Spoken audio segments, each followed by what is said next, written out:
Awesome. Hey everyone, welcome to That Pedal Show. Dan here. Oh, it's all happening. You can be quiet. Nick here, hello. Shush, shush. We've been listening to the new album by Nickel Creek this afternoon and also Punch Brothers. And Dan has reharmonised Smoke on the Water. Yeah, I'm a little bit overwhelmed, to be honest. I was not familiar with that music at all, and it has kind of blown my mind. Yeah, I don't know if those of you who may or may not remember Nickel Creek or know Nickel Creek, Chris Teeley, Sarah Watkins and Sean Watkins. Oh, well played. Massive in the early 2000s. Sort of did a lot for the resurgence of bluegrass music. It's Chris Tilly, the singer, mandolin player. Yeah, they're all singers. And they've released a new record this week. I was always a massive fan of theirs, and the new record is, whoa. Bonkers good. Yeah.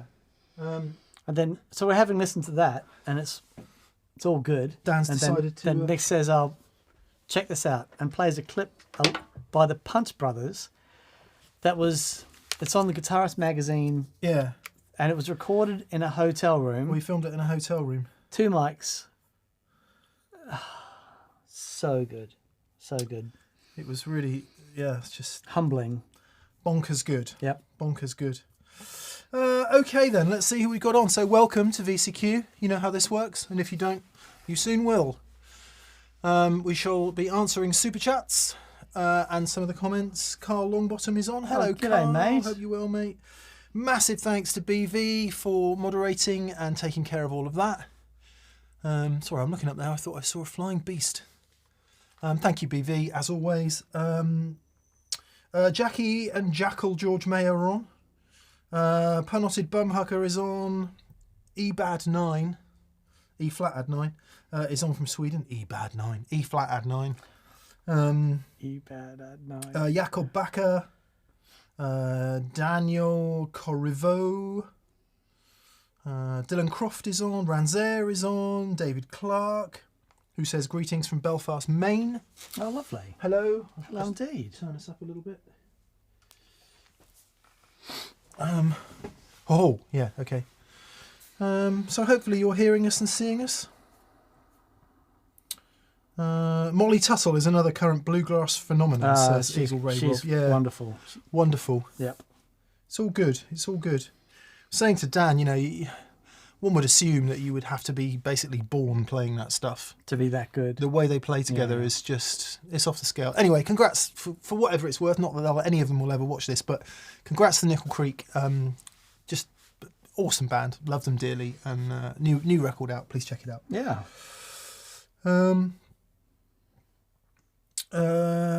G Barge. G'day, G. Frosty NorCal, Northern California. Wow. Boston, Maine. S. Crawford Music. Albus Band. G'day, mate. Wit's on. Hello, Wit. Woo. Pernotted Bumhucker says hi from way too cold Munich, mates. München. It was cold here today. I'm assuming we're on the same line of Northern Hemisphere stuff as that area. Munich. Munich and Germany and all that stuff. It gets very hot and very cold in Munich, doesn't it? I don't know. Yeah, I think so. Howdy from Israel, says Ranzer. Oh, hey, Ran. Yeah, hello, friends, and thank you for being with us. Chris Roaring says, the highlight of my day is I unfortunately got struck down with COVID. Well, didn't take much to make your day better, but I hope you're feeling better, mate. Yeah, that's boring. Boring. Right.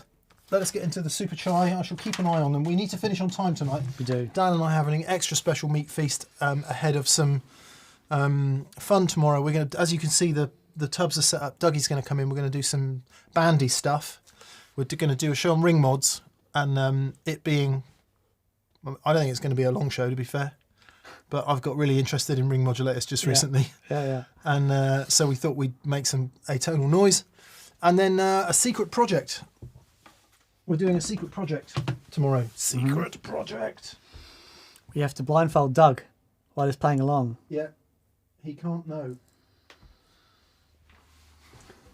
He mustn't know. Mm-hmm. And so I stopped. Evening all. Oh, classic tea. Yes. So. Yeah, yes. Right. Take Take it away, Dan. Right. We have redesigned the Stompios. Check these out. Aren't they great? Mick's done a lovely job.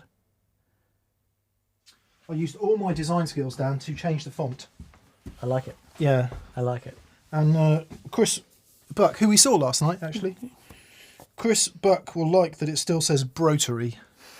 Very good. It did make him chuckle. Who else did we see last night?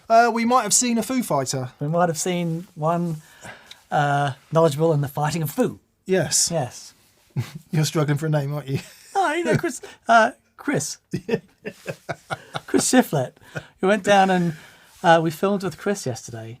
So it Shifty. was Shifty. It was man, it was great. Yeah, on stage at the Thekla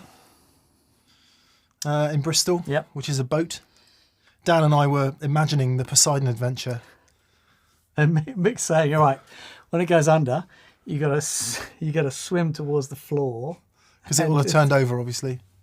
And it's like, I'm not breathing that. Not licking that floor. Yeah. So it was very nice to meet. What a flipping smashing human being he is. Such a lovely guy. What a lovely guy. Killer guitar player. Immense guitar Killer player. guitar player. Yeah. And anyone who was wondering what Chris Shiflett was like as a guitar player playing in the Foo Fighters, he is flippin' awesome. Yeah. So there you go. That was our day yesterday, and we've had another interesting day today as well, actually. Yes, very interesting. I don't know how many super chai we have. Should probably turn it off.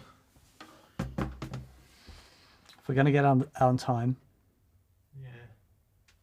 Yeah, we'll turn the super chat off now so that we absolutely make sure we make it through, and then we can be a little bit loose with our answers. Dave Johnson says, happy 60th birthday to me, that is. Fantastic gift from friends. A day in the studio for our band. Wonderful. 4 years since our last sessions. Happy days in Nova Scotia. Oh, mate, that is wonderful. Happy birthday, Dave. Happy 60. What a groovy thing. Yeah. Right, I understand the implications of this action. Oh, it normally just flicks it back on again, but it didn't. Great. Groovy. Right. Offset Modman, you're the last super chat we shall answer today. Okay. So. Jordan Johns. Looks like he snuck in. Oh, did he? Right at the end. Snuck in like a sneaky sneaker. I have to be very careful what I said there. Gordon Rankin says, Dan, sent you a doc on pitch shifting a second ago. Cheers, mate. Love reading all that material you send over. It's I've learnt so much from it. Had a really interesting day today, actually, looking at ring modulators. And yeah, very, very interesting. It's such a great sound. It is a great sound. But it's a sound that I can... 8 bars a night. Yeah. But there's some players that really make it work. Wayne Krantz. Wayne Krantz. Do a little dance. There's our tune idea for tomorrow. Right, do a little dance. We could bust out some boy band moves. Parachute pants, do a little dance. Sounded like Wayne Krantz. Yeah, anyway. Okay, David, you're first up. David, just David. He says, which guitarist... Sound like Madonna. Just David. As in seal, like Seal. What? He said it's just David. I'm like, oh, okay, like Madonna or Seal. Oh, yeah, okay. Slash. Anyone with only one name. Yep. Yeah. Okay, got it. He says, which guitarist, dead or alive, would you wish to have in the TPS studio chatting about gear? Might it be Jimmy, Hendrix presumably, Davey G, EVH? What would you want to ask? So anyone alive or dead, Daniel, in here, what do you want to ask them?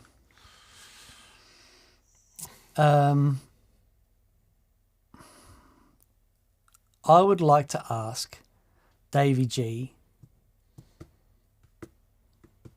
what was it about the active pickups that he was drawn to, because he sounds great using them. I do not. You probably would if you were Davy G. No, but I think it's just one of those things that, because it's like, buffer here, right here, and I very rarely like the sound of those things, but when I hear him play them, Sounds they great. sound wonderful. It's the 18 Boss EQ pedals with all the top end taken off is what it is. Right. Yeah, so Okay. that'd be, that would be one question of many questions, but I'd love to have a chat with David G about gear. So Dan's Davy G. Mine would be... God, that's so hard. It would have to be Stevie Ray, Yeah, right. because he was my ultimate hero, and I never got to see him live, unfortunately. I had tickets to see him in the UK the year he died, and unfortunately he obviously didn't make that. So it would be Stevie Ray, because there's 58 million questions I would want to ask him. Mm-hmm. And yeah. Nice question, David. Thank you. Whit Woo! Anderson says, "Good day, all. Good day, dear sir. I have the classic germanium fuzz wire buffer question. When getting your wire on, do you put it in its own switcher loop or in front of the board? If the latter, do you go with a bufferless wire? Much love from Woo." Or which one? What do you use? Yeah, I have an old modded Crybaby that I took the buffer out of, and it just sounds wonderful. I use a Jam Wacko, so whatever that's got in it. And I use that ahead. Because I don't use wire very much, I have everything on the board, nice. And if I want to take a wire, I just take it and put it the first. Do you do that? Yeah. So it'll even go before my fuzzes. Yeah, totally. It's the input of the guitar. And seems to work fine. The Jam Wacko sounds great in that scenario. The other one I liked was the Full Tone Clyde Standard, which had a variable buffer, which was quite useful, Wow. which you could tune. Okay, So tune the output impedance. If you can find one of those, I'd recommend that. Cool. But yeah, those are the two that I use. So what do you use? Do you say a modified Crybaby? Yep. Yeah, and I use the Jam Wacko, and no problems with those. In fact, the Jam Wacko, just lent one to Ainsley Lister. He's getting into wah, and I sent him 2 or 3, and he preferred the Jam Wacko over everything. So, which reminds me, Ainsley, you probably aren't watching this. I think you're in Germany at the moment, or France or somewhere. But I need to hook you up with Jam so you can be a Jam artist, and then they'll send you pedals. Nice. Yeah. So good luck with all of that. I finally got my hands on a camo flange, says Jason Sears. Nice. Jason Sears, I don't know why I waited so long. Any tips for getting the most out of this stellar flanger? It's hard to make it sound bad. They've done a really wonderful job. So I can do it. So the harmonics control is really interesting, and it changes depending on where you've got your tone set. Have a play with those, but also I find that I don't mix it I mix it just before, like 11 o'clock. I don't mix it at 12. I mix it just before 11 o'clock because the sound of the flanger is so beautiful and prominent. I can have it back a little bit, and it's really lovely. And you like it before overdrive, don't you? I do. Yeah. Yeah, much like it before overdrive. Yeah. So have a go on that, Jason, and see how you like it. Yes. Igor Ray Rob says, could I dedicate a QMX to wire and fuzz ahead of the G3? You absolutely could. Yeah, it's a good way to do it. Jason Sears, again, Jason, this is a great question. Your pedal board can only have pedals from one pedal company. Which would you choose to match all of your sonic needs? Analog Man. Jam. Right. Yeah. Absolutely unreservedly Jam pedals. Right. Yeah. The chorus, the delay, the fuzz, all of their overdrive choices, I could get a really great sounding rig together. Yeah. Actually, I would be, Jam and Analog Man neck and neck, I would say. Yeah. On a different day, the newly resurgent diamond pedals would be a contender. Oh yeah. Yeah. Yes. But it could equally be Boss. It could equally be MXR. Couldn't it? Absolutely. But it's Absolutely. jam. It's jam for me. Yeah, yeah. As much as anything, because I genuinely love those guys. Yeah, yeah, no. And I could easily make jam work. It's just I've got a lot of experience using I like the analog man stuff, and whenever I've got them on there, it's wonderful. You know. Yeah, that's nice. Yeah, We should do that. We should do a show. that's a great idea. Yeah. Pick a brand. Well, pick 4 brands and do 4 boards. Ooh, come on. They are great. Jason, thank you for the show idea. Let's do that. Dormant says Boss is never inviting you to Japan again. We did say Boss. Boss would be the obvious choice, wouldn't it? Yeah. It would be the most... I think if you were going for value versus performance, I think it would be Boss. Yeah. But to be fair, Tone City. wouldn't be that for me. But you could, Keeley, Wampler, JHS. You could easily make a board out of any of those brands. Yeah. Walrus, they're all great. But hard to go past Analog Man for me. Yeah. Dave. Congratulations, Dave. Congrats, mate. Dave says, "You legends! I can't wait to get started with the RC500. I can't wait to get started with the RC500. I can't wait to." Yeah. We get Very it. good. Nice one, Dave. And congratulations on the RC500. Dave is a TPS patron, patreon.com/thatpedalshow, who has just been victorious in our March giveaway of a Boss RC500 loop station. Yeah, well so done, mate. there'll be a new giveaway soon, and we'll pick something groovy to give away. So if you want to do that, become a patron. Congratulations. He's from Edinburgh in Scotland. Lovely.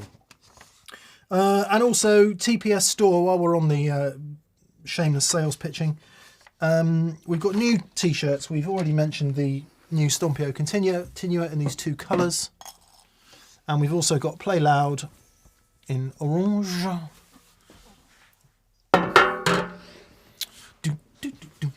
This season, Daniel is wearing the Play Loud t-shirt by That Pedal Show with great orange detail there. Look at her go. Yeah.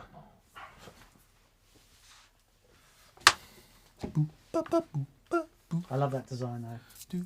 Very nice. Because it's got valves on it. Yeah. Good. Thatpedalshowstore.com. Rodrigo Guaspari. Hello, Rodrigo. Hello. Always nice to hear from you. He says, leg ends. 2 amps. Channel 3 mono in. Oh, CH3 chorus. Yep. Mono in, stereo out, into a humdinger. How do I use the CH3 in stereo and avoid ground looping? Just send one of the outs to the humdinger and the isolated output of that to the amp? Question mark. Bingo. Boom. Was his name-o.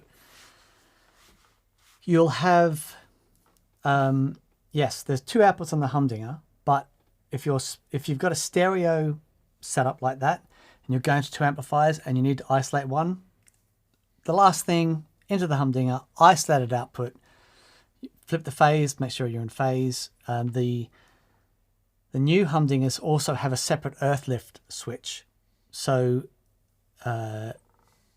you can you just use it as an active splitter You need if to you do want. some digging in the garden. Very good. Yeah. Yeah. You could lift some earth. That would be a very passive thing for me. Well, it depends who you're burying, doesn't it? So, if you Audio's all over the place today. just leave the buffered output, just go straight out of the isolated output and to the second amplifier, flip the phase, find which one's in phase, and that will get rid of any earth loops you've got. You could split before the chorus, of course. You could, but No, you can't. No, you need No, to you make can't. sure that everything is properly Forget- isolated. You want it right at the end. Forget everything I just said. It's mono in. Yeah. Yeah. Ignore me.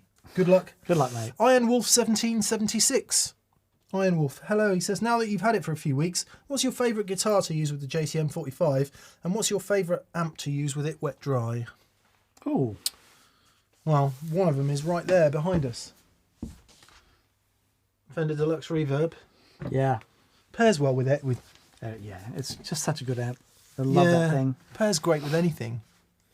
Dan and I like to use something that has reverb because it doesn't, so that gives you a bit of space. But yeah, anything. Yeah. It's such a massive meaty sound. You can sort of stick any other amp anywhere within it, as it were. Yeah. Yeah. And as far as guitars are concerned, it's always Telecasters for me, but Les Paul into that thing is always a spectacular experience. Yeah. Yeah, any Gibson, any classic Gibson, any classic Fender. Yeah. Yeah. I think Strat probably benefits from a bit of a push, some sort of boost. Yeah. But still, or not. You get that thing working, and the Strat is a piece of magic. Yeah. Yeah. It's a cool thing. We're going to be using it tomorrow. Carl Longbottom. Hello, Carl. Carl Longbottom Guitar says, evening, gents. I've just ordered a Monarch head from Emprise Amps, UK built point-to-point wired brown face circuit with a trem, and I can't wait. Oh wow, that's really cool. So brown face circuit with a trem, is it going to be a harmonic trem?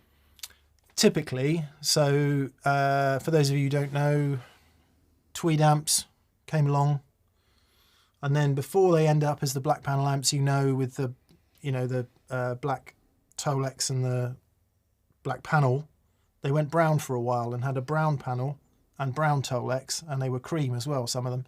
And it was this interesting transition period between Tweed and what we think of as the mid-60s amps.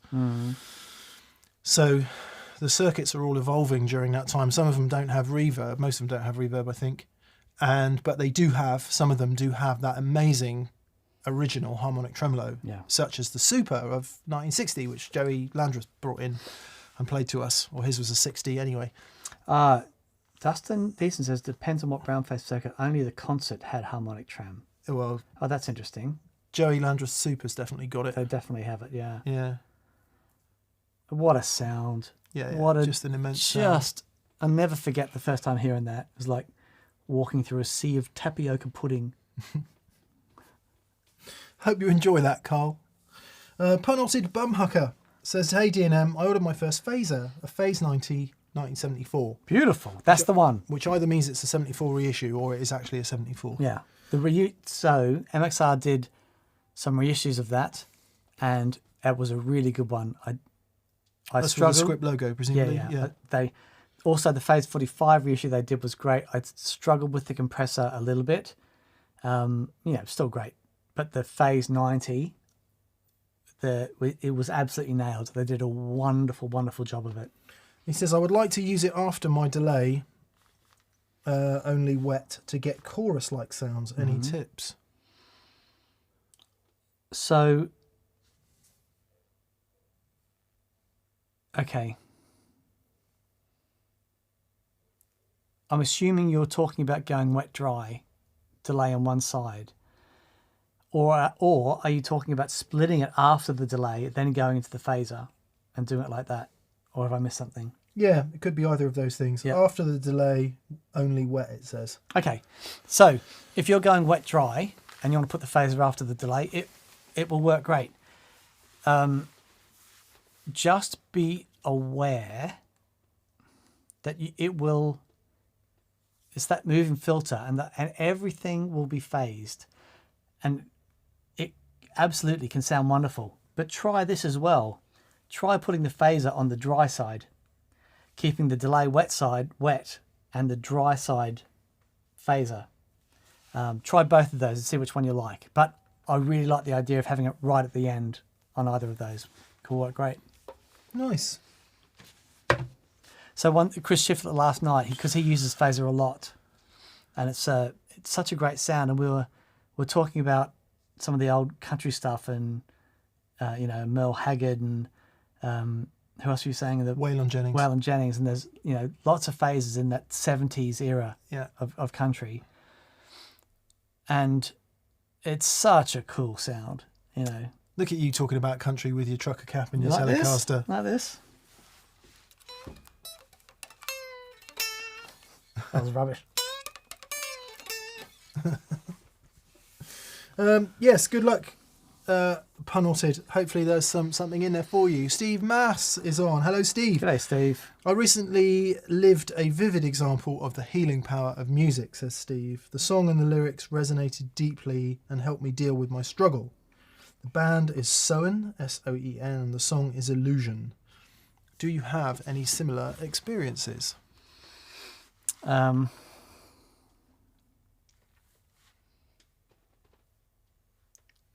Yeah, I remember in the late 90s in Sydney, I've had very full-on experiences with lots of music, but specifically Crowded House.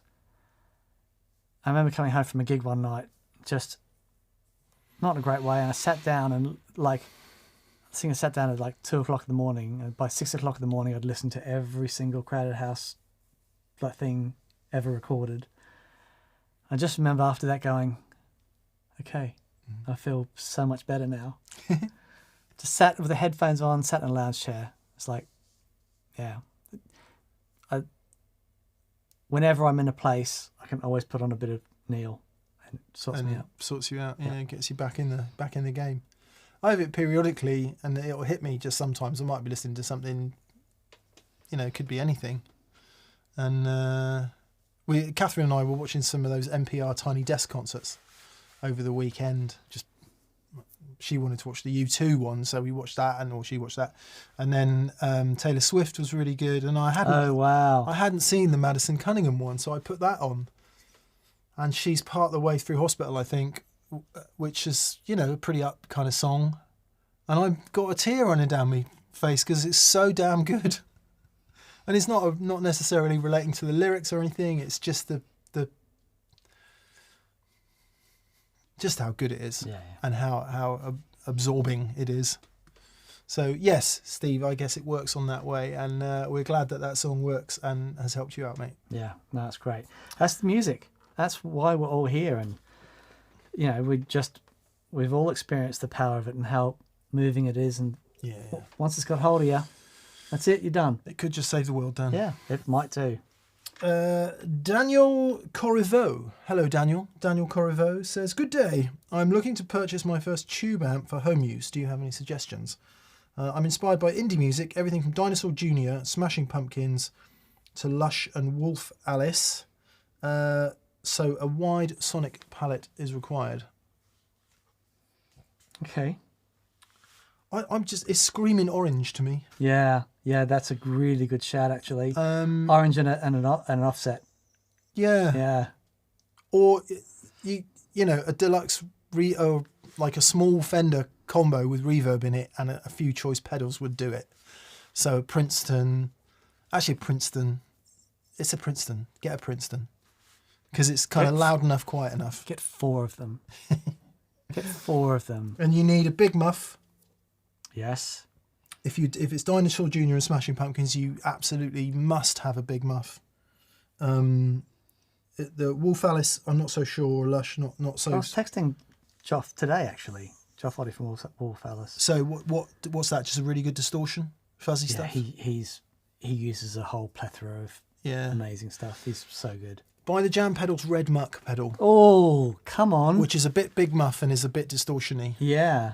And it's really brilliant. Yeah. Anyway, that into a Princeton is going to work great. Or the equivalent orange. So I don't know what it would be at that sort of level. I think the Tiny Terror might just be too overdrivey. Mm-hmm. But I'm sure they do. What's the stereo one? Like a Tremlord. They do a Tremlord 30 maybe. Right. Which would be a great choice. Yeah. There's the OC15 and Black Star Artist 15 yeah. would be a great shout. Yep. Don't know about the St James. We haven't played those yet, but Black Star Artist 15 would be a great shout. Yeah. And where are you? In the United States. Trying to think about American brands that would be good, for sort of sensible money. Got to be Fender for me. It's got to be Fender. Mm-hmm. They sell so many amps, and they're good. Yeah. They sound great. I Yeah. think they sound great. Totally. Yeah, Princeton. Or Blues Junior. Princeton. Yeah. I got to go with Princeton. Yeah. I use one in like my little area, and whenever I plug into that thing, I go, it's just so good. It's such a great sounding thing. It is a great thing. Yeah. Ted C says it's the Rocker 32 with the stereo image. Rocker 32. Thank you, Ted. That's a killer thing. Yeah. Big Muffin and Rat, says Chris Turner. Yes, that's what I was Yes. looking for. Thank you, Yep. Chris. Let's see. Blackstar HT5. Yeah, I didn't even know they still made the HT5. That's a great amp. 5-watt tube amp. Yep. Tell you what is good. We've got that Buggerer, Bugera. the German thing. 5-watt head, which is really good. Infinium, it's called. It's really good. It is really, really Yeah. good, actually. On a Yeah. decent cab with a vintage 30 in it. That's a good Sounds sounding great. thing. Yep. And it costs about 10p. Mm. Maybe Cool. maybe 11p. Yep. Tom Dickinson. Yes, you can, mate. That will work great. Yeah. Jacob Baker says Blues Junior for home. Yeah, it's good. I much prefer the sound of the Princeton, if I'm honest. Yeah. I think agree. it's a bit more expensive. Princeton but with a big muff in it is Yeah. really quite special. yeah. So PJR says, are all pedals going to be plugins on laptops when AI is in charge? From my cold dead hands, can I say that? I shall pick up my Collings CJ35 and I shall frequent the bars of the land singing and playing songs if that ever happens. And I yeah. will remind people just how bad the guitar was. Yeah. I genuinely don't believe so. It might, sorry to interrupt you, You're Daniel, right. I'll be quiet. Interrupt away. No. I'm done. It might veer in that direction. It's already veering in that direction. You know, Shifty's gig last night was an ampless gig. They had stuff on backing track. And there's a lot of artists making those sorts of decisions because it's convenient. It enables them to perform and travel easily. And a lot of it is through convenience. And I think what will happen is, as more and more people do it, they'll realise that they have more fun doing it the other way. Yeah. And there'll be more fun, and you'll sort of come in and out of it if you can be bothered, and if you can be asked to pay the freight and shout at the sound man and argue with the venue and all of those things that are starting to happen. But you know, I've said it before and I'll say it again, we do this stuff at our peril. There is an aesthetic about loud rock music with valve amps and heavy cabinets and drums that are loud and bleeding eardrums. If you take it away, It's not the same. it's not the same. No. Which is not to say that a new thing isn't required, because it is required, and music, you know, should and needs to evolve. But for those of us interested in the goodness of volume and analog and all of that, hopefully there will be a small legion of people who keep it alive. Look, I think we'll all know and be reminded of concerts that we've been to that couldn't have been done any other way. Yeah. I remember going to see a Porcupine Tree gig, and was it Fear of a Blank Planet or one of the tours? Anyway, Stephen's up there with his, 100-watt Bad Cats, and John Wesley was there with his modded Marshalls, and the whole thing starts off. It's just like you sat in the chairs, and you just feel the PA doing this. And then and the gig starts off and it goes bang, bang, bang, bang, bang. And then just everyone is absolutely pinned into their chairs, and just the sustaining of it's like could not have been done any other way. Absolutely. I It was bumped incredible. into an old friend last night who went to see Airfire fairly recently. Right. Airborne, sorry. I was going to say Ed. I was thinking of Ed, sorry Ed.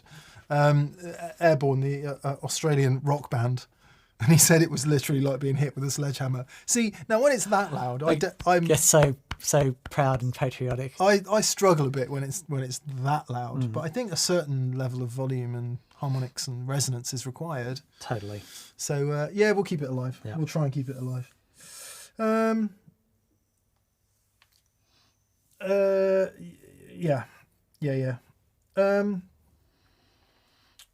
Good.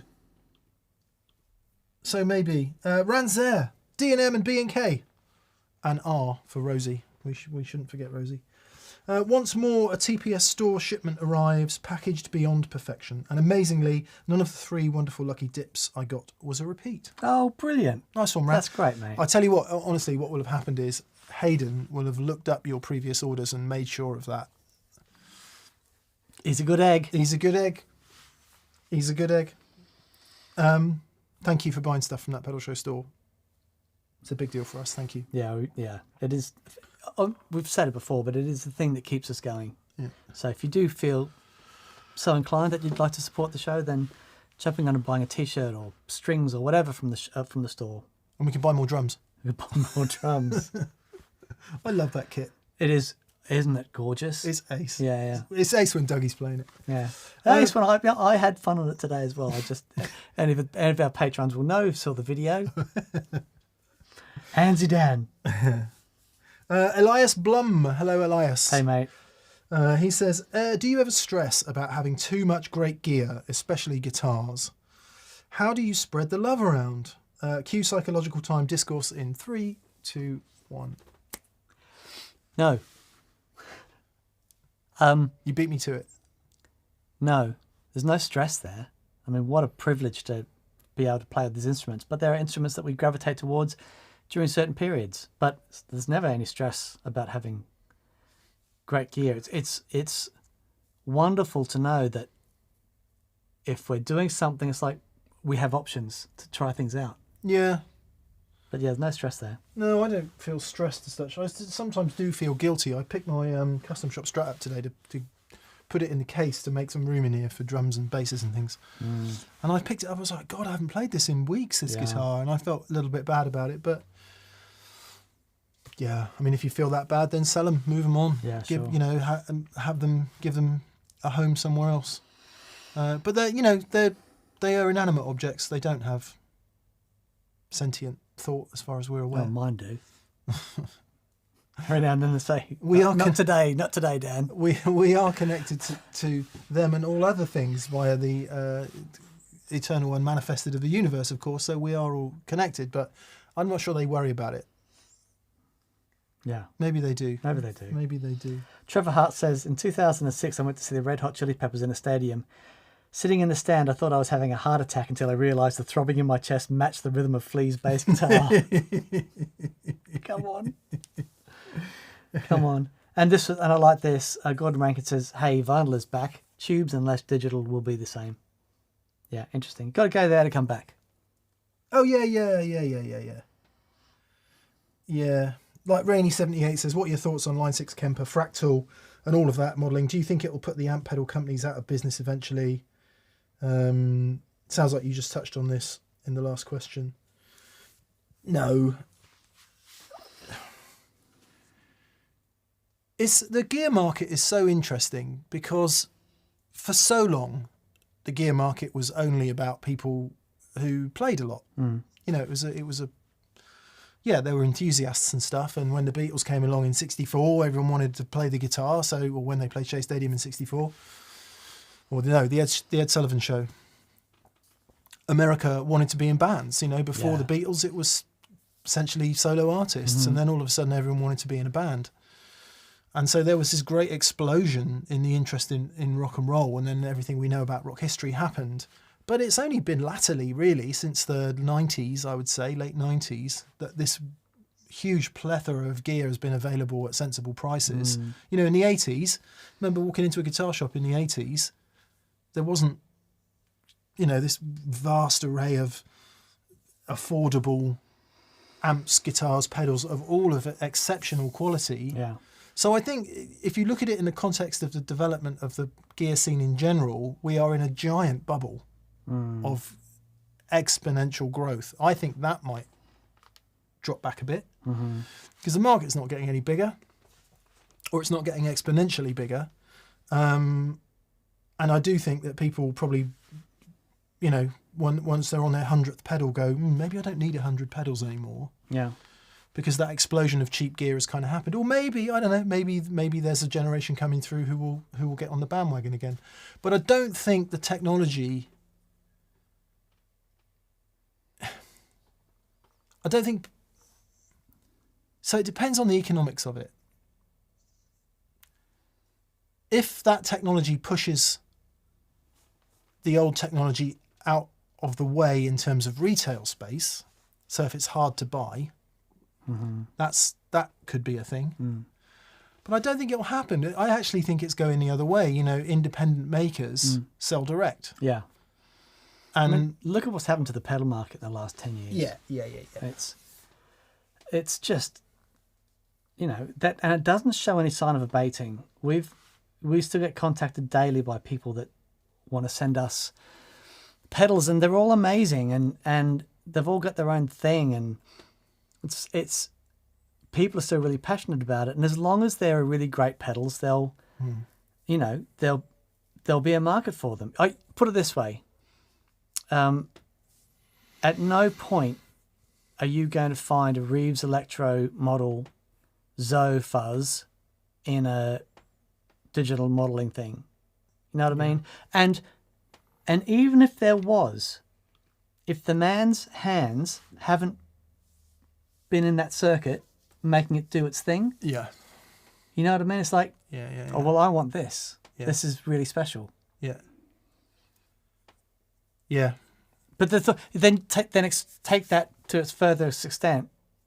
You're saying one day we'll all be playing keys, hitting things, not even keys, electro. So Temple's going, all right, now I'm going to play Black Dog. Yeah. It's like. But then some kid will come along and find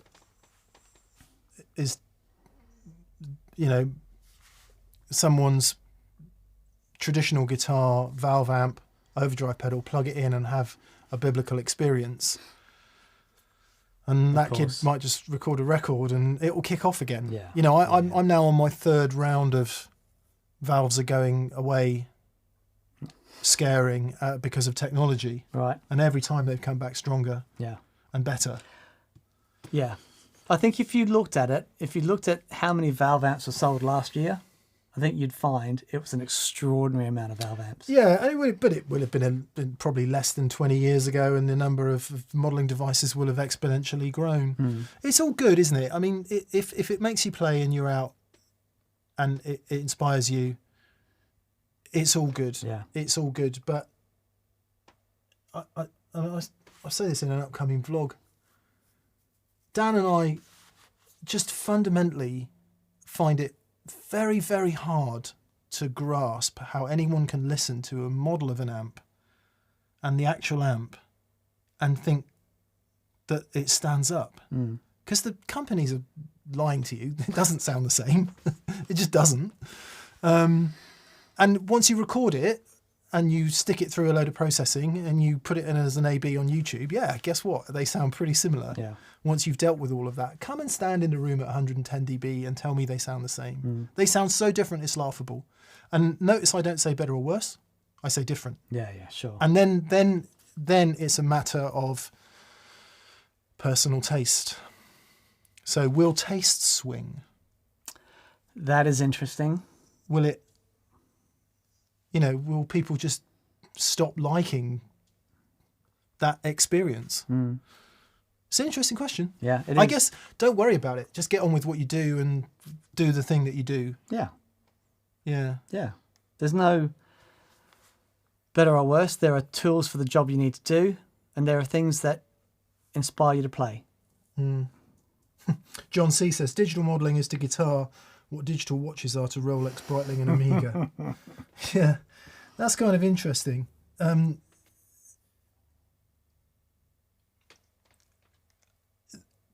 I'm not sure that's true, because a digital watch is a superior timekeeping device to a Rolex. Okay. Now, it's not worth as much, and maybe if you're a fan of watches, as I am, but you wouldn't want to wear it. Yeah, but you put a Casio and a Rolex Oyster in front of you and they say choose. Of course, but then that is saying I want this because of its object value. Yeah, of course. Yeah. I don't think guitar works like that. No, okay. Go into any professional recording studio, recording actual proper music with proper artists, you'll find tube amps, vintage guitars, because they do the job better than anything else. Sure. Yeah. Sure, modelling stuff gets used professionally, but it's always, absolutely always and without exception, about cost and convenience. Sure. Yep. And so I would say the watch analogy stands up to a point. I would say the tube amps and the traditional guitars and the analog gear, look at any great studio, it's full of analog gear. Yeah, totally. It's superior. Yeah. So, yeah, anyway. There's a reason why great producers have Neve preamps and, and the plugins and that stuff is great, but it's like you listen to A-B those, it's like, oh, okay. Yeah. And you think good guitar gear is expensive. Wait till you start looking at that, like analog studio gear. Far out, man. Scott Gaylor says, as long as the price of touring stays the way it is, Kempers, Axe FX, and all of that will be a thing. Yeah, yes. And that takes us back to the top of the conversation, which was Shifty last night. He's using an Iridium because it's less hassle, it's super easy, it's consistent, and he doesn't have to, be hawking around amps in a splitter van. Yeah, he turns up. He plugs the stuff in. It's like, yep. Yeah. And he says he'd much rather have amps. That's the point. He'd much rather have amps. But for this this gets me going. And his on in ears. There's no monitoring. It's there's 3 of them, and there are backing tracks going. Yeah. And it sounds great. And he's singing the songs and he's doing his thing. But in an ideal world, of course, he'd have a couple of deluxe reverbs back there, and he'd have his pedal steel player and BVs and stuff. But absolutely, if he's doing a quick run and gun tour of Europe, that works. And he gets to, the gig last night sold out in like 5 minutes, and a lot of people who love Shifty got to see him, and it was a fantastic experience for them. Great. Yup.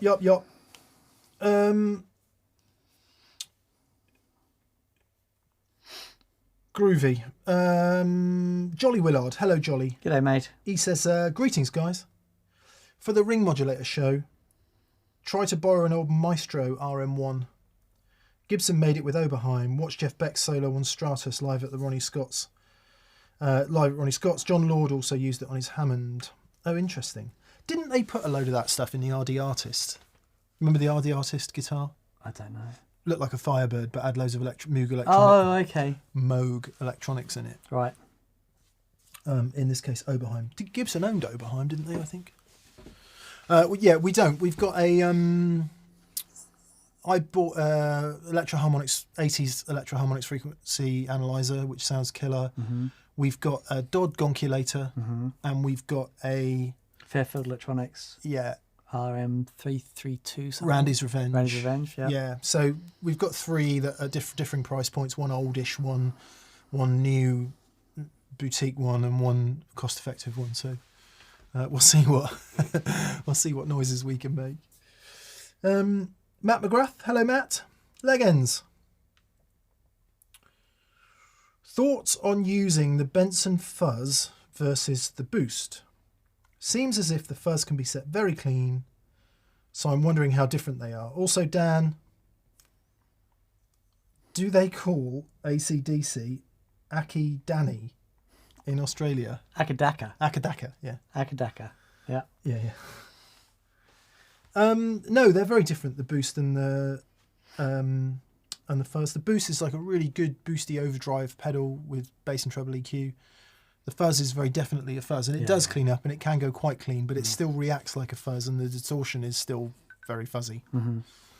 So they are quite different. I would get them both. Of course. Because they're flipping awesome. They are wonderful. Really, really good, both devices. Yeah.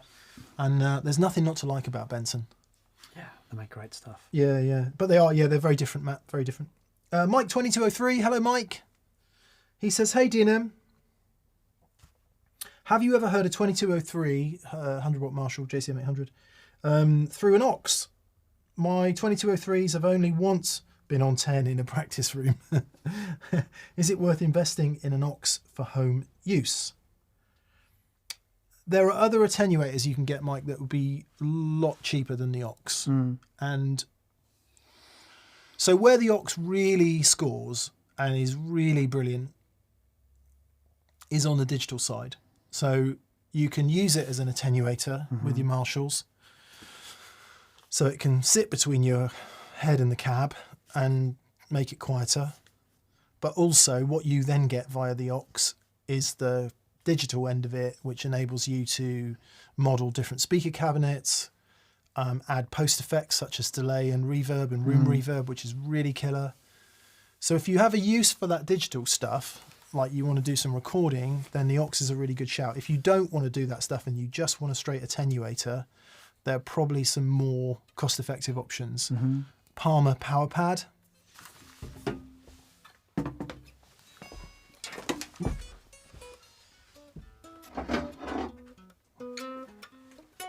Is pretty good cost-effective attenuator.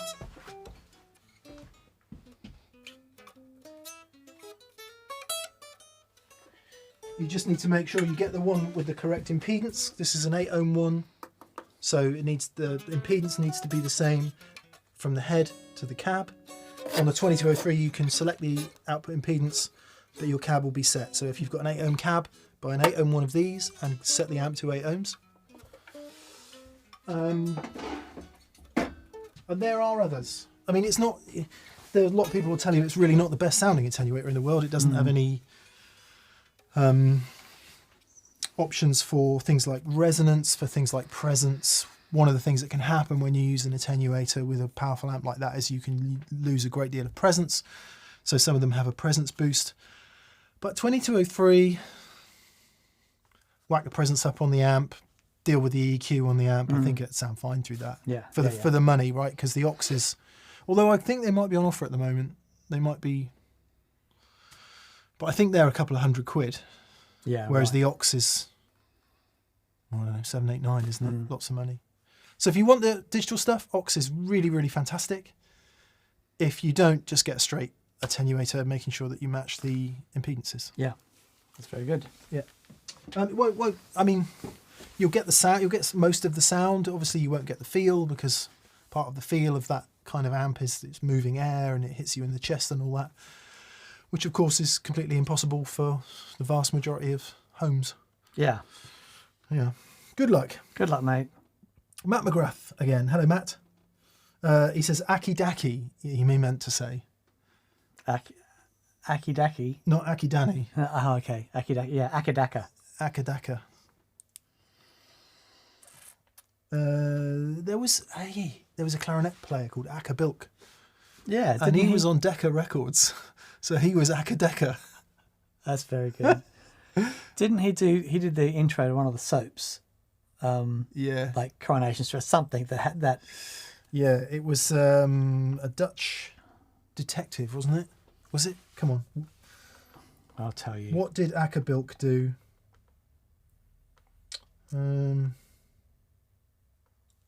Yeah. Two notes captor, says Andy High Tides. Too much attenuation. Actually, the two note stuff's worth looking at. Because again, it's got the digital stuff. If you want it in addition. Guitars. Stranger on the Shore. Stranger on the Shore. A piece written for his young daughter. And it became...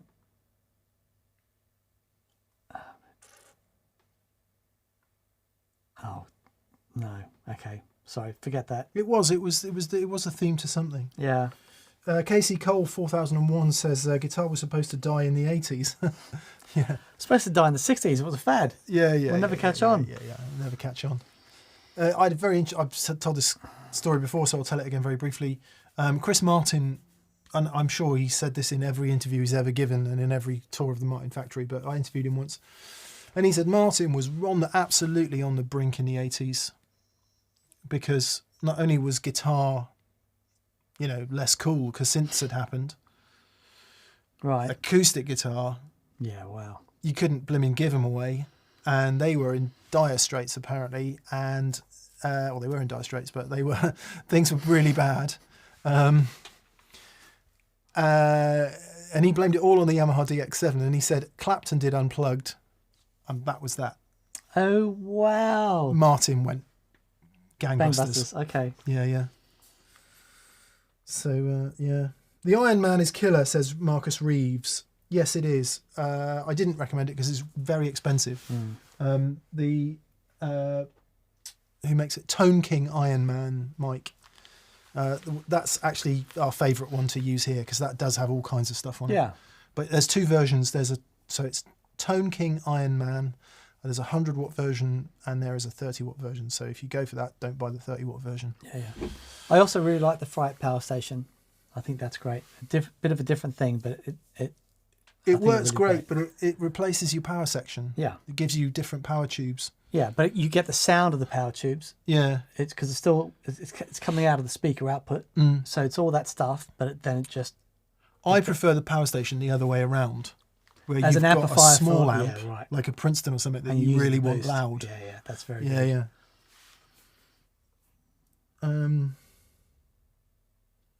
Scott Lennon says they thought the advent of photography would kill classic painting. Yeah. Oh, wow. Yeah, interesting.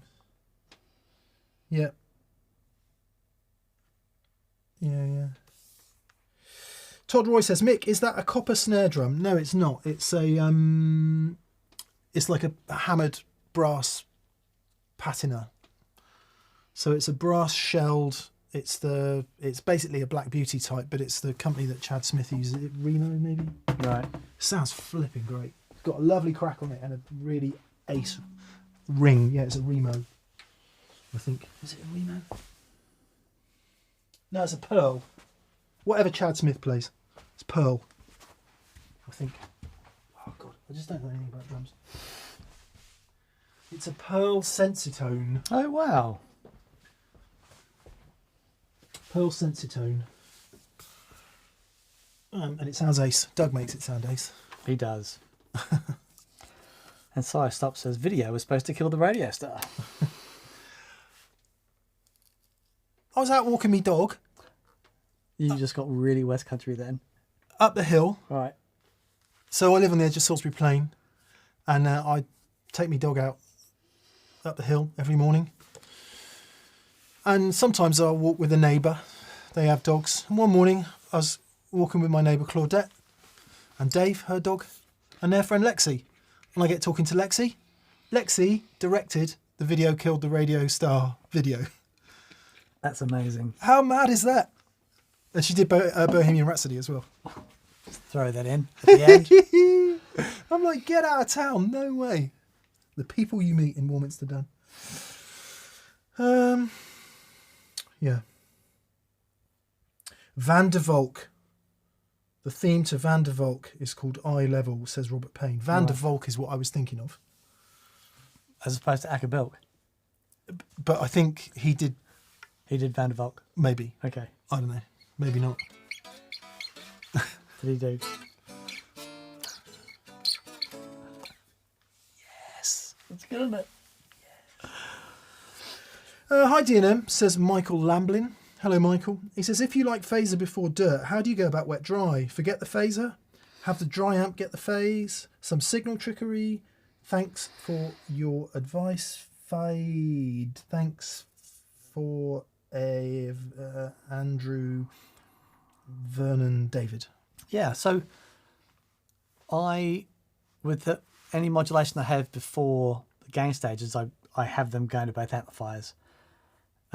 It's the modulation post gain that I can split. But I much prefer the way, because I do like modulation, but I prefer the way it sounds going into limiting. It can sound a bit effecty, and that can be cool, but it's like... Said the man from that pedal show. Yeah, well done. Good shout.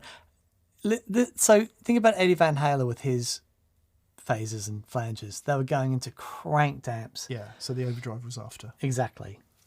And it sounds wonderful. So in doing that, It softens the edges of it all. if you're using a standard wet dry thing, then you've got phaser in both amps. Yeah. Then. Yeah.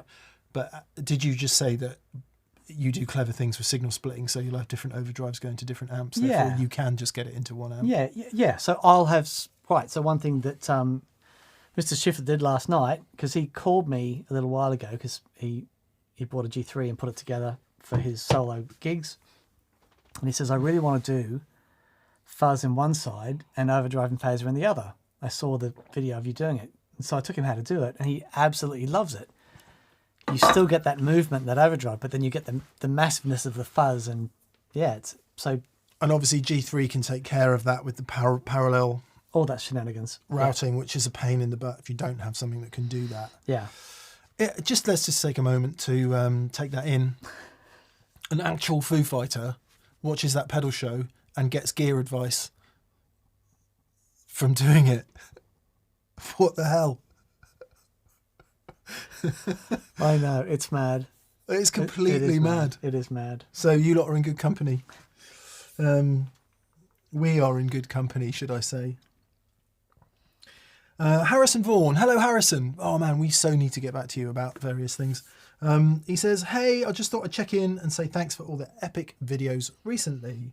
Any plans for TPS Band again this year? All the best. Of course. I would love to do it. In January, we said, oh, yeah, let's get some gigs in. Get out end of March. Yeah. Yeah, we have to do it. We've got to do it. We have to do it. We're just idiots if we don't do it.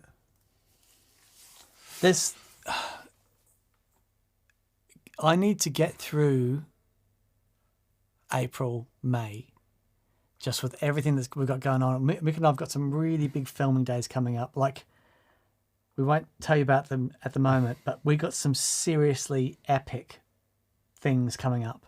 And Dan's got a lot on with the gig rig too. Yeah, that's like Full on. Really, really full on. And that will start to abate, I think, in May. And I think we can look at it then and go, maybe something in the summer. Yeah, we should just book it now. We should just book the gigs. Okay. That's the way it's always worked before. We've gone, oh, good. And just book it. JFDI. Who would like... Let us know if you want to see TPS Band again.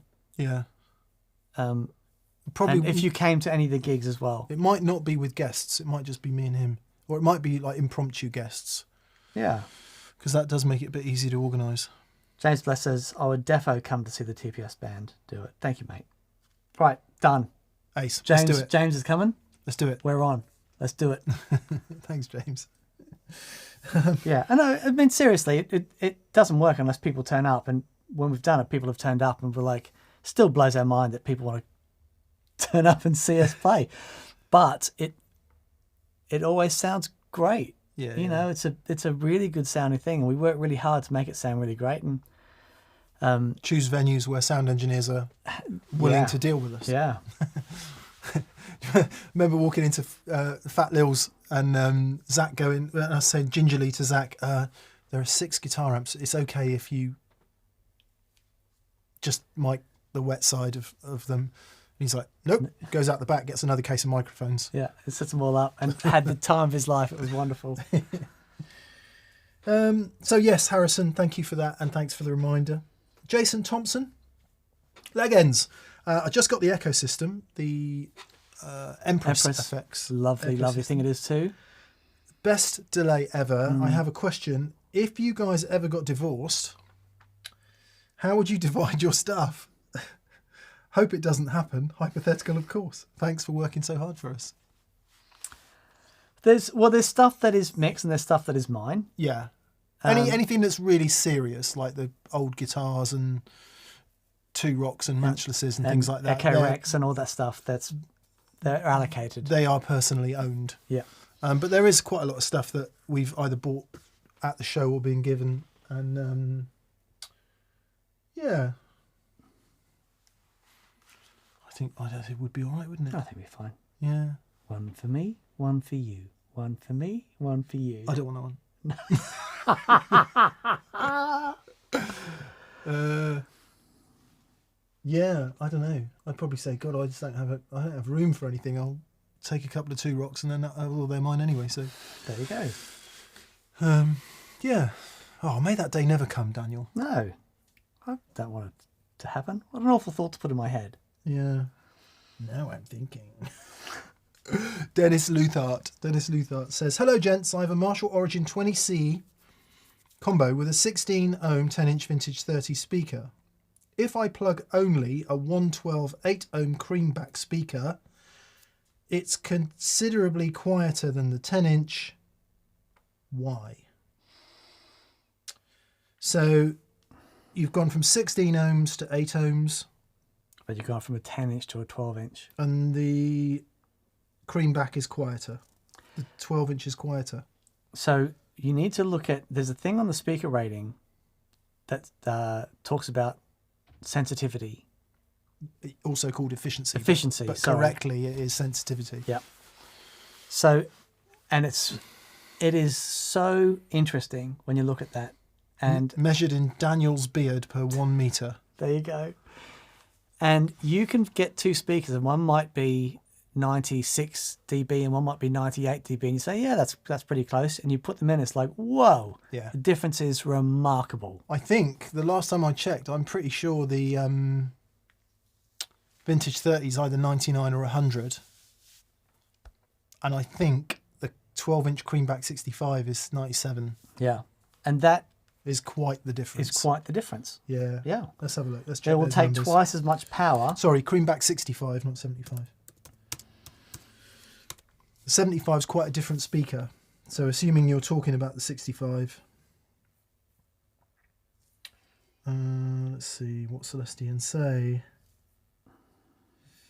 I hate pop-ups. I hate them. Should we get them off our site? I don't hate much things, but when I can't see the flipping website and I can't see where to click to get rid of it. The pop-up says, welcome to psychological time. Enter your email here. Why can't I click off it? Oh, I don't know. Oh, that's so That's an annoying. own goal. Celestian. Come on, specs. Chris H says, isn't a 16 ohm amp into an 8 ohm speaker not advised? I don't advise any mismatching. You can do it with valve amps. Valve amps have got a lot more leniency, shall we say. And generally, if you've got a lower impedance driving a higher impedance, then it'll drive that easily. The challenge comes when you do it the other way around, and the amp starts working too hard to drive the speaker. But it's never sounded right to me, mismatching, and it can sound okay, but I've always got the best sounds when I've got an 8 ohm load output impedance into an 8 ohm load. Yeah, I was wrong about the G10 vintage. The vintage 30 is more sensitive, but the G10 vintage is not. Okay. They're both 97 dB, so it must be down to the impedances. Yeah. Yeah. And of course the cabinet design, let's not forget that. And don't forget, you've got a 10-inch speaker and a 12-inch speaker. They're moving different sorts of air. Yeah, could be that the 10 is more focused in a certain band of frequencies that sound louder. Yeah, and also a 12-inch speaker, you've got more. If you imagine the speakers as a filter, the 12-inch speaker goes lower, and it takes more energy to move those lower frequencies. Yes. Stick a blue in there. The frequency curve will be different as well. The vintage, I don't know the vintage 10, but the vintage 30 definitely has a upper mid kick, Right. which is where you really hear volume. It's a very obvious frequency that sounds loud. If you had a few dB at 50 hertz, no one really hears that. And if you had it at 15K, nobody really hears it. But in those key vocal mid frequencies is where the vintage 30 anyway sounds pretty loud. So it could be that, it could be frequency, could be impedance. Could be cabinet design.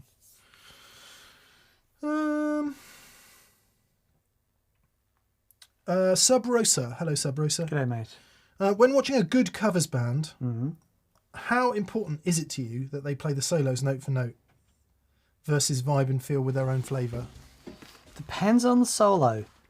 If it's Jump by Van Halen, if it's not note on, I am out of there. Yeah. Can you imagine trying to improvise a solo around Jump? And if it's something that's really singable, like Nothing's Gonna Stop Us Now, or Angels. Yeah, Pythagoras' favourite song on it. Angles. Wobbly Wibblyums. So yeah, if it's a classic melodic solo, Crazy Nights by Kiss, what a flipping brilliant solo that is. Yeah. It's got to be near. It's got to be near. Yeah, but sometimes if you're doing Freebird and it's going on for 17 minutes, there are parts in there that you can just do your own thing, but you got to finish. You got to start and finish. Yeah. Right. If you're doing what's that?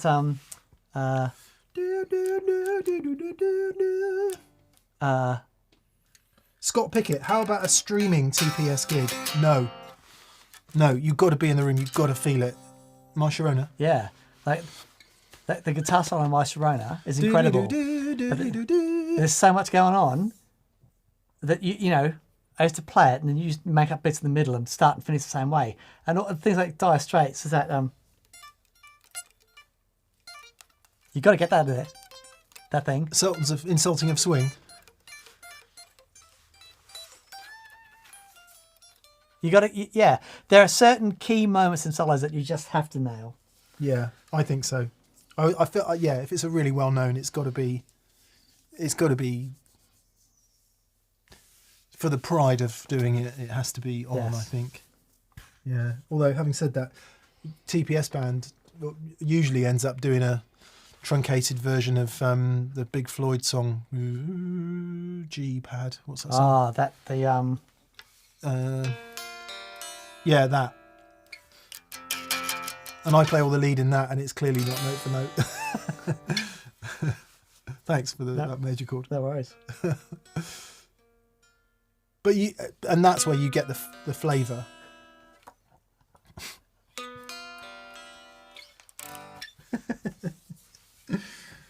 So yeah. Anyone else? It needs to be note for note. Me and Dan, it's fine. Yeah. It's what you get when it comes to a TPS gig. Yeah. But we did Rosanna, and I tried to play that note for note. Certainly the first solo. Yeah, and you nailed it. Yeah, the second bit maybe mess around a bit more, but Jakob Bakker.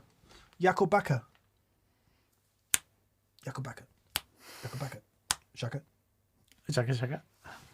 That was Melly Mel. Good. And Stevie Wonder. Playing the older. And for a bonus question, who wrote I Feel For You by Chaka Khan? Okay. No Google searching. I was surprised, not surprised by the answer. No chat GPTing. No question today, lads, says Chaka. Jakob Bakker. That's all I want to do, Chaka. Chaka. And I feel for you.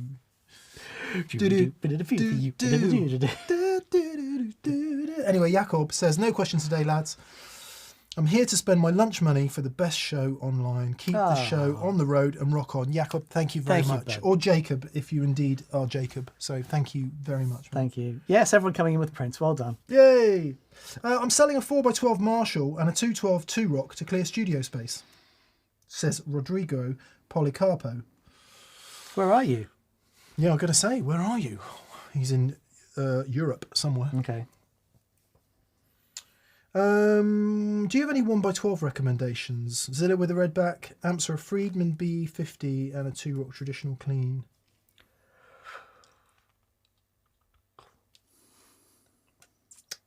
I years and years ago, at least 10 years ago, I got a couple of Burt cabs, 1x12. B-U-R-T, Burt. And they're the best 1x12 cabs I've ever heard. So I think his great grandfather or something had a bunch of old cabins and the wood was basically petrified, and he built these cabinets. And he built these amazing cabinets out of them, and they're so resonant and lovely. So I love those. But Zilla, obviously makes great stuff. Yeah, it's interesting, isn't it? Because they're pine, aren't they, those cabs? Yes. So they have a resonance to them, and you might not want that. You might want Sure. like a ply cab that's slightly more inert in the sort of... So the 2-Rock 112 is obviously Dumble derived. Pardon me. I've got some custom Zillas that I had done in the sort of Dumble vein, if you like, and they all sound killer. And Dan's Burt sounds killer. I do like a 112. I think they're easier to deal with if you're recording lots of parts, actually. Yeah. Well, I've got 2 of those. That was my... I just put them on top of each other, matched us on, boom, boom. Yeah. The 2-Rock Mega. 112 is flipping fantastic. Yeah. But it might be that... Yeah, see, I'm never quite sure about a closed back 112 personally. I like the open back. John Bassett says, guitars are made from wood, from a chopped down tree. Sad, eh? Yeah, it is a little bit sad. I've been thinking about taking up Tai Chi, Okay. and one of the Tai Chi moves is hugging a tree. Not enough injuries in it for me. No, not enough ball grabbing. I like it. It's very gentle, but it makes you stretch, which is what's required as you start getting older. Yeah, it's tough. It's tough. Where are you? You're in Europe. I think you're gonna have to try some stuff. Yeah. I am never ever disappointed with the sound of an EV12. You can... Clean, dirty, Marshalls, Fenders, Yeah. 2-Rocks. I just think they record brilliantly well. But what you don't get is a lot of speaker love. So if you like that Friedman cranked a bit, then a Greenback. They just sound... Greenback's recorded in the right cab. Yep. My whole EP's done with it, with Greenback. Just brilliant. Everything. Yeah, really great. Even Mr. Landau says so. And he knows. He sure does. He really knows. Could you not keep the 412, but put it somewhere where it's kind of out the way, and just run, have a mic permanently set up on it? Because the other thing you could then do, if you're close miking, you could put a couple different speakers in it.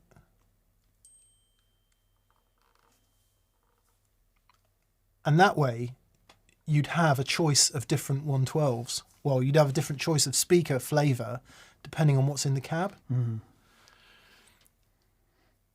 Because, yeah, it's massive, right? 412 is massive, isn't it? But it's not... Because it's tall, it's not that much bigger than a 112. Especially if you take the casters off. Yeah. I would say keep the 112 and put a couple different speakers in there. Put the 412. Yeah, sorry. Yeah. Keep the 412 and put a couple different speakers in there. An interesting thing to do, if you've got 4 of the same speakers in there, right, grab one of the speakers and turn it out of phase. That's something that... Have you ever heard that? You've said it before. I can't get on board with that. Okay. It'd do my head in. It's worth trying. It's like one of those things, if you're... It's worth trying. It's worth trying because it definitely has a sound, but it also means you can drive the amp a little bit harder. And you put, if you're only miking up one speaker, it doesn't matter anyway. It's basically for an on-stage thing. Yeah. There's a show that we need to do about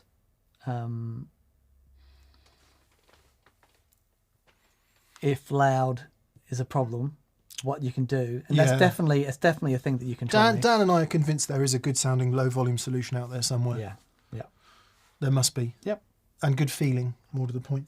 Matthew Collis Long. Hello, Matthew. G'day, Matthew mate. has been to one of our experience days. He says, good evening, gentlemen. I'm looking for a suitable match for my Victory V40 Deluxe combo for stereo or wet dry, preferably UK built. Loving the longs and the shorts and the shops. Thank you, man. Cheers, bud. V40 Deluxe, lovely, lovely amplifier. Reverb and trem does, well, a good mid-Atlantic kind of noise, actually. What would you pair with that for wet dry, UK made. Well, there's not a lot that's UK made. There's Rift. Lazy J. Lazy J is a good shout. Lazy J is a brilliant shout if you can find one. Check out Cornell. Yeah. So something sort of in the Cornell world. The Romany's very popular. And he does a couple of plexi types, 20 watt plexi one, which is...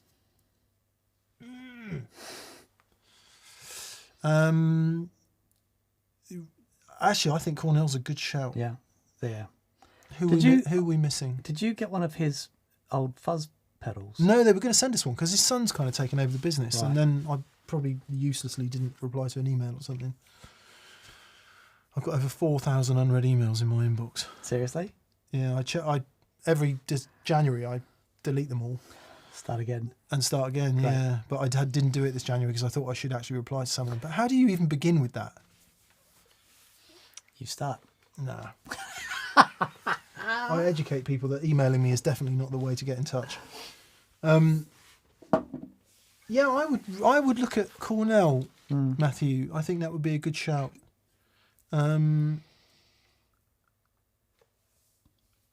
Yeah, unless anyone's got... Oh, tell you what are utterly fantastic amps is 633. Oh, yeah. If you can find one of those anywhere, Yeah. They're just amazing. killer amp. 633 is the brand, I think they're called. And then Rift. Definitely check out Rift amps. Chris makes a lovely amp. The Ainsley Lister signature is particularly good. Mm-hmm. Obviously made in the UK, hand wired. It's not exactly affordable, but that's the way it goes. Yeah. Good luck, mate. Good, and nice to hear from you, Matthew. Thank you for your continuing nice comments. He did the amp for Kirk Fletcher. 633. Yeah. Yeah, he did. And that thing was incredible. Yeah, everyone I've heard has been really, really lovely. Mick, thank you, says Dale Antoniuk. Dale Antoniuk. He says, Mick, thank you. My current rig is a Freyet 5050 power amp, Dr. Z 212 with vintage 30s, Kingsley, Juggler and Constable, Halo, Mobius, Collider, Archer and Lightspeed G2 running stereo. This is the best tone I've ever had. As I'm reading all the things on there, I'm going, yeah. I can hear it. That is a grown-up's I can hear guitar rig, Yeah, isn't it? amazing. Glad you enjoyed it, mate. Yeah, well done, buddy. That's pretty serious. The Juggler is just... So good. I don't know which version you've got. I've got version 3. What I love about it, for those of you who don't know, there's a company called, you're watching this, you'll know, Kingsley Amplifiers, Simon Jarrett, who's an old friend of Dan's, and I'm pleased to say now a friend of mine too. And he comes on the show whenever he's in the UK, and he makes just the most brilliant stuff. Listen to the guy play guitar. Yeah. And you'll understand why his stuff is so good. He understands touch and tone and feel and okay. So good. Down to the nth degree. Yeah, it's amazing. And the Juggler is kind of like a sort of dumbly voiced preamp pedal, but the latest one he's done, you can actually use it as an overdrive as well. And I can use it into my 5050 Boogie rig as a straight preamp, but I can also use it into the 2-Rock or any other amp as just an overdrive pedal. And normally the compromise there would be too great between a proper overdrive pedal and a proper preamp. Man, it went on my board and it's never come off. Sure. Just brilliant. So yeah, I feel you. Very good. Do.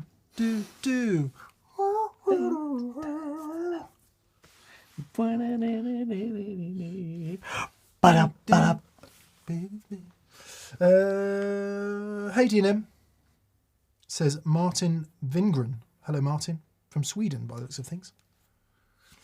He says, hey DNM, I'm looking for a new guitar. 335 or Telly or maybe a Star Player. So that's quite the... yeah, that's broad. That's broad there, Martin. Star Player, presumably you're talking about Duesenberg. Yeah, Star Player TV. If all I will say is, if you do not, as yet, have a telly, Get one. I would encourage you to get a telly. There's something wrong with humans who don't own Telecasters. I concur. Although I don't have one anymore. I'm not allowed one. But I'm gonna make the case for the Gibson 335. Okay. Here it is. The case is out there.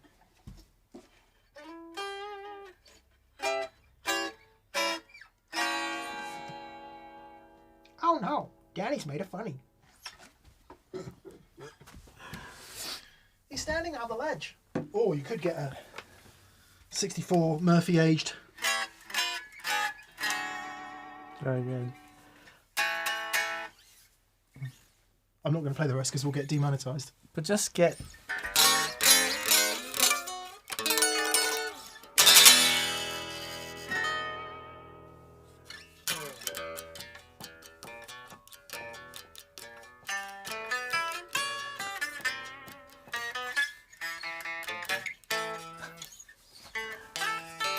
Ah.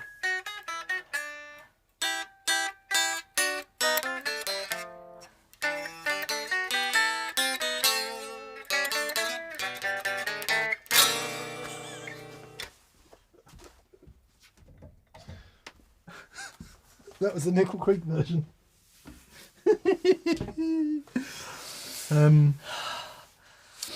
Yeah. I'm going to agree with Dan Martin and say if you don't have a telly, get one. They're just they're just the best guitars ever. Yeah. Yeah, yeah. They totally are. Yep. It was nice to see Shifty last night. So Chris Shiflett, Foo Fighters, and Chris Shiflett. That's why I'm playing this at the moment. I just thought his Telecaster was just so great. The dude is rock through and through, right? And his solo records are a bit country as well, but they're very country rock. And he has massive, fat, beautiful rock guitar sounds.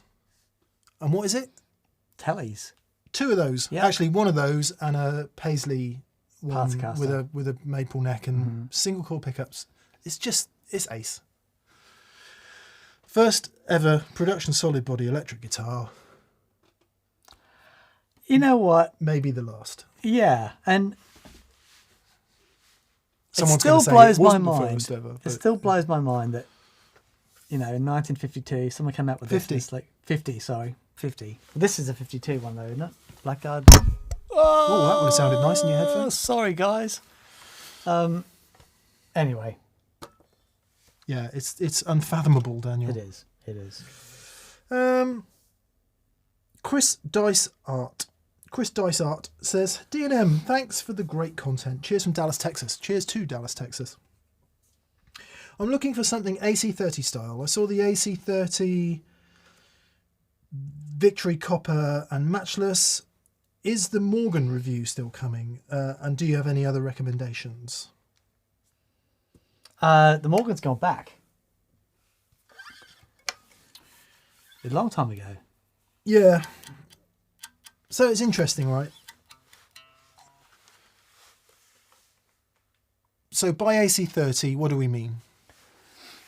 We usually mean EL84 output tubes, cathode biased, Celestine Blue speakers. Usually, isn't it? Even though our AC15's got a greenback and it sounds great, but that's the tone suit we're talking about, and that very specific Vox circuit. Even though the Matchless is derived of it, in some respects, it almost couldn't be more different. Yeah, it's fat. It is. I mean, it is. The Matchless is to an AC30 what my 2-Rock is to a deluxe reverb. Yeah. Absolutely. And so they're so different. They're so different. And there are things that are just immeasurably more enjoyable about the Matchless. Yet the classic recipe of that AC30 is a magic thing. Because whenever I mean, obviously, when you play the Matchless and it's just heroic.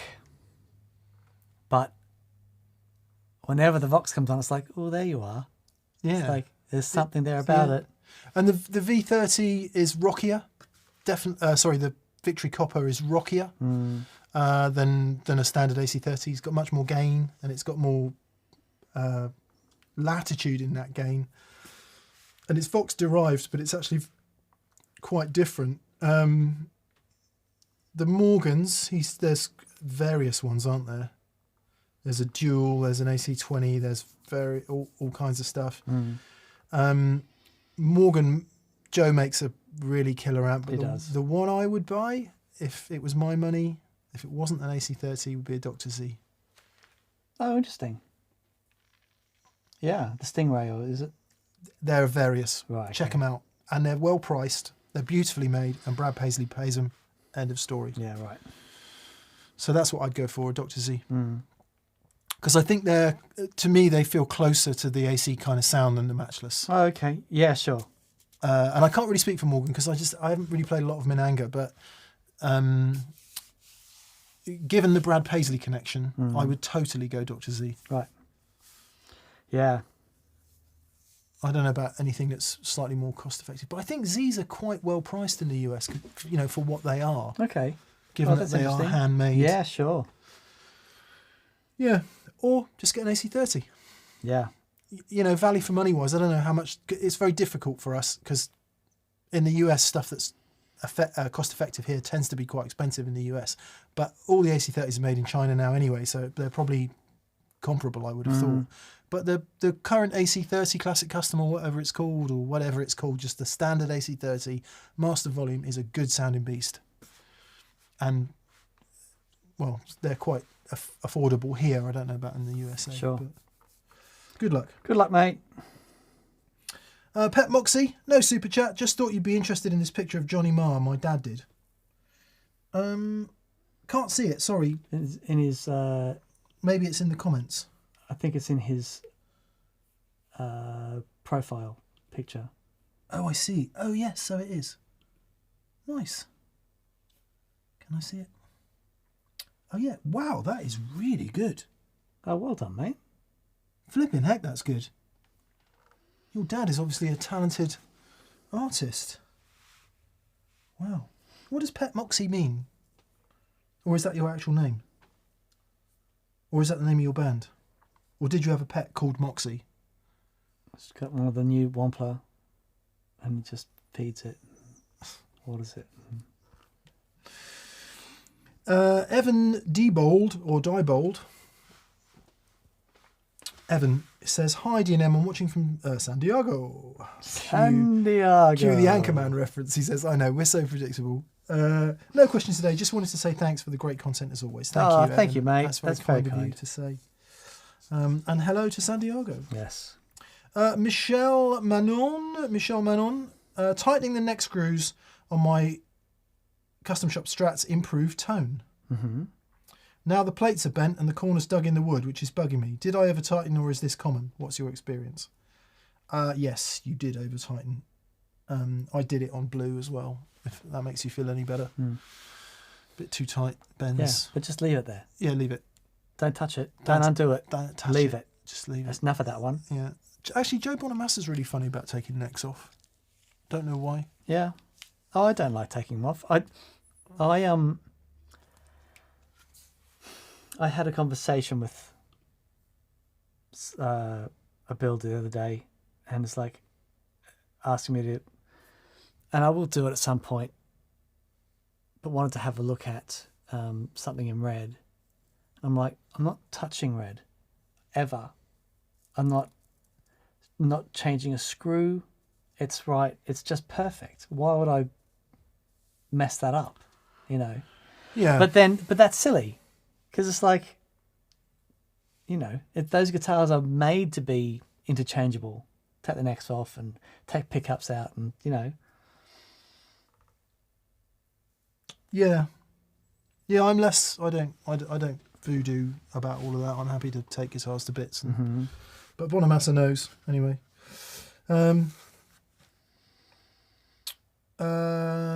Scott Lennon quite rightly says technically it was the Broadcaster in the beginning. Same thing. Yes, indeed it was. But there was a lawsuit with Gretsch. They had a drum kit called that. Yeah, the Monocaster. And this is a no-caster, I believe. No, Telecaster. Yeah, so yeah. that's 52. 52. Yeah. Yeah. Go to see the Eagles with Vince Gill next week, says Eagle Ray Rob. Oh, That'll come on. That'll just be awesome. Just be awesome. I had a similar... We were watching Chris Thiele today and Nickel Creek, and both of us feeling a bit humbled by the sheer genius of the guy. I feel the same when I watch Vince Gill. So he's doing all Glenn Frey stuff. Yeah. Yeah. Yeah. Oh man, that will just be extraordinary. Extraordinary. Yeah. Would be nice to see.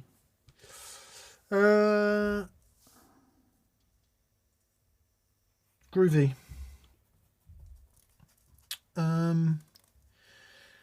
Fabulous show, says Ranzer. Do enjoy Meat Feast. Dan, play us out. Not quite yet, Ran. Not quite yet. That's Rand trying to get it at the end. Yeah, yeah. And Offset Modman says, new old guitar day. 1961 ES175 with PAFs. Bit of a curveball for me, but oh so good. What have you guys got your eye on? That is mate, what a guitar you've got there. Wow. Well, assuming that it's in reasonable shape and all the rest of it. It wouldn't matter. What a beautiful thing. Still be amazing. What a beautiful thing. Would be nice to have one of those, wouldn't it, one day? Yeah. A proper, proper big box thing. Yeah. What the 335 that's played by what's his name? Tom Bukovac. No, the Hill Street Blues. Larry Carlton. That's that year, isn't it? Wasn't that an early 60s one? This is a bit later. Oh, okay. Yeah.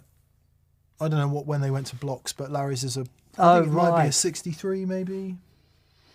But you find a good 335 and it is truly a glorious thing. Yeah, there's a guy I see on Instagram called, oh God, what's his name? He is an absolutely monster player. And he always plays this block neck Sunburst 335. Jack Rouch. Right. Oh, well played. Just stellar player. Like crazy good player. Like Bukovac level player. Wow. And, in common with Mr. Bukovac, has a lovely Sunburst 335. And he just does everything on it. Just sounds magic.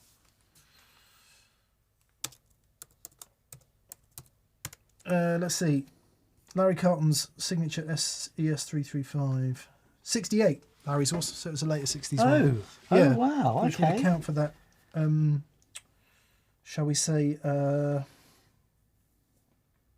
Marmite colour. Sure. Oh, Justin Garcia says, yes, Larry is late 67 or 68, I think. Yeah. Yeah. Lazois. I interviewed him and Robin Ford together once. Oh, wow. I bet that was interesting. It was. Catching up. That's for all the people we've name dropped in today's show. Yeah, it was good. It was good. It's funny, looking back on all of that, no regrets or whatever, and there's no point feeling bad about stuff that you've done in the past. But it would be interesting to do it now, having acquired a bit more knowledge. Sure. Because you're so green when you're young. Well, you're still green, but I was even greener then. I was Kermit Green. Mm-hmm. And it must be hard work for them having to talk to somebody who's so green. Mm-hmm. But, that's the way it goes. Yeah. I don't know. Yeah. It was good, though. It was interesting. Scott Lennon, do you have an opinion of flat sawn versus quarter sawn necks? Quarter sawn is stiffer, but classic Fenders are flat sawn. What's this one? That's very flat. Yeah. So for anyone who's wondering what that difference is, so this is a flat sawn neck, and you'll see the grain runs. Is that call it perpendicular? Yeah, runs across the headstock. Let's see If you can even see it. see it. I'll get a quarter sawn one so you can see it. Focus.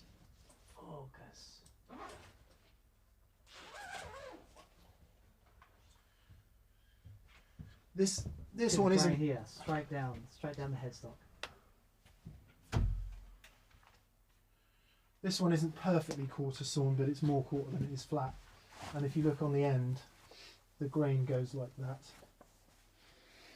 And you can also, well, you can see it down through there because it's going that way, and you'll be able to see it on the back of the neck as well, even though this one twists a bit as it gets down there. And obviously you can see it on the back of the headstock because it's straight. And it is said, I had this conversation with Mike Eldred once, who was managing the Fender custom shop at the time. Now, so everything I'm going to offer at this point is an opinion based on things that people have told me. It's not based on science. Are you cold? I am. My God. I'm always cold. So this is an opinion, and it's not based in any sort of science or anything. You're right that they're stiffer, right? And that makes sense because that's a fact. Because the grain goes that way, and therefore the pressure on the neck occurs because there's tension of these strings, and it wants to pull the neck that way. Mm-hmm. It wants to pull the neck that way, right? And because the grain goes vertically like that, it's stiffer. Whereas if the grain is flat along the length of the neck, it stands to reason that it's going to be less stiff. So the guitar will be stiff. And I've heard people say they feel stiffer. Yeah, okay. And I would agree, this guitar feels stiffer. Right. That was very Jeff Beck. That was very nice.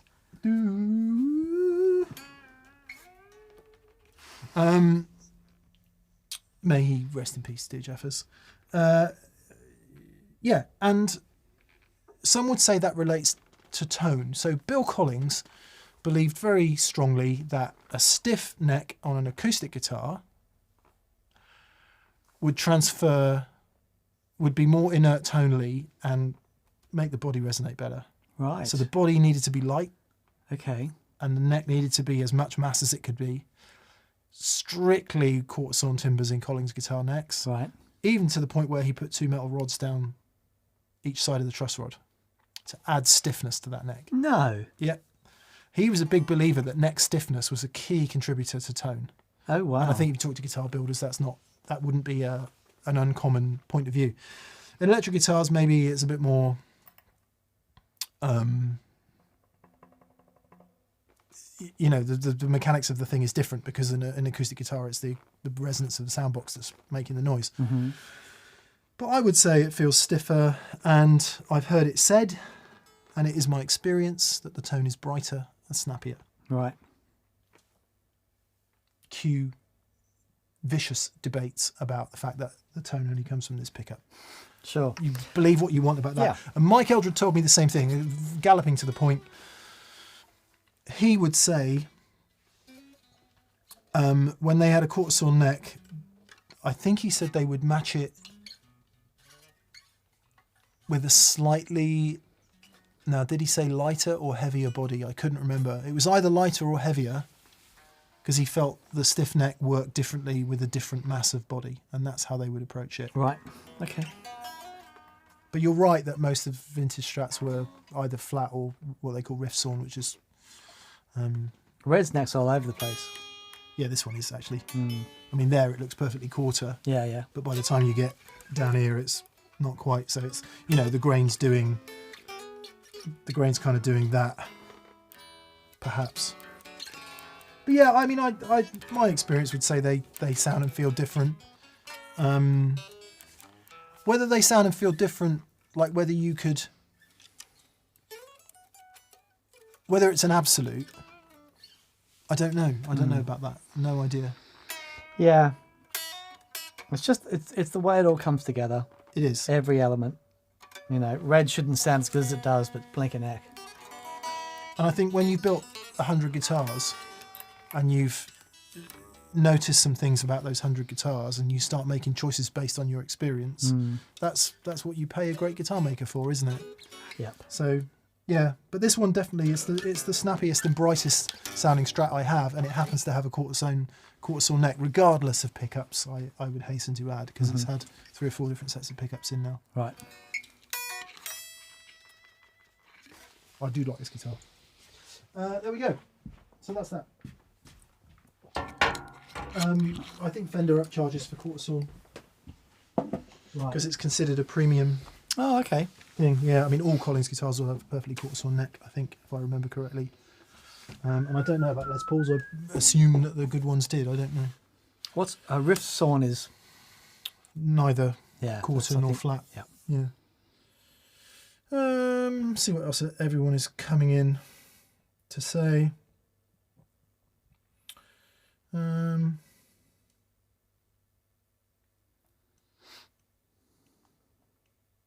Yeah, more stable. Yeah, they do. Yeah, whatever. Good. Jeremiah McCann, any thoughts on the latest Jim Lill video? Room tone doesn't matter. I'll have to watch it. Room tone does matter.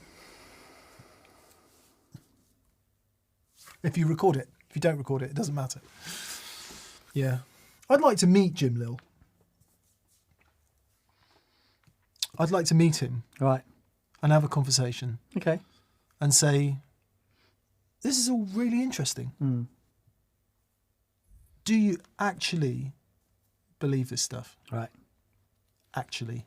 And would you be prepared to go on other people's shows and talk about it and demonstrate it? Mm. I'd be really interested in that. Sure. As a bit of discourse, you know. Clearly, he's completely welcome here. I'd just say that, I mean, I haven't watched the video either, but I played those walkabout venues for so long, and there were certain rooms in which certain amps sounded better, and I had my combination of amps which worked in particular venues.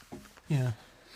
And I mean, of course, you have standing waves, and it's a fundamental thing about understanding acoustic properties, and yeah. But yeah, if you stick an SM57 3/4 of an inch from the thing, and the mic isn't gained very much, then yeah, the room is going to make much less difference. Sure. But yeah, that's just a recording choice, isn't it? Anyway, yeah, maybe. And finally tonight, Jordan Johns. Hello, Jordan. Hello from Kenai, Alaska. Alaska, wow. Ice Road Truckers always makes me think of Alaska. Yeah. Where they always nearly crash every week, but then don't. He's veering towards the ice. Oh, he's turned his steering wheel the other way. No, he's fine. Now he's on the road again. John's driving the big rig this week. 63 tons of wood going from Alaska. Will he go through the ice?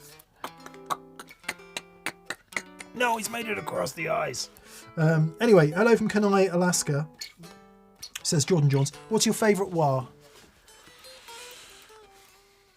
Jam Pedals Wacko is mine. If I was buying a wah pedal today, that would be that. The Wacko is fantastic. I've got an old,